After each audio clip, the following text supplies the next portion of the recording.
c'est vraiment cette sensation de voler au-dessus de l'eau. Avec le foil, en fait, on est au-dessus et on touche vraiment pas l'eau. Donc, il y a plus aucune friction, ça tape pas. C'est vraiment tout doux et tu as l'impression de voler sur un tapis volant.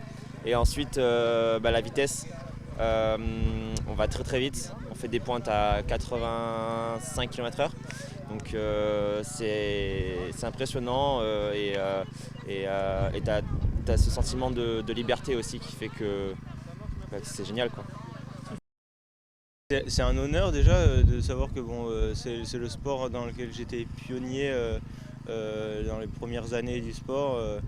Il faut savoir qu'on a eu un premier championnat du monde en 2014 et que 10 ans après on se retrouve aux Jeux Olympiques, donc il n'y a pas beaucoup de sports qui ont eu une ascension si fulgurante. Actuellement sur la France, on est vraiment les leaders mondiaux. Au niveau des garçons, on a 4 garçons dans le top 6 mondial. Au niveau des filles, elles sont un petit peu plus loin, mais là on les a vraiment beaucoup entraînées et je pense qu'elles ont vraiment progressé. Donc on a hâte de voir une compétition internationale pour pouvoir les évaluer par rapport aux étrangers.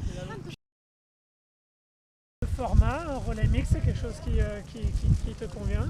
On a été un peu surpris du format, mais au final on commence à s'entraîner dessus, à comprendre un peu comment ça marche et ça rajoute un peu plus de fun, on va dire, parce qu'on n'est plus tout seul dans notre performance, il faut prendre en compte l'autre et c'est intéressant à voir.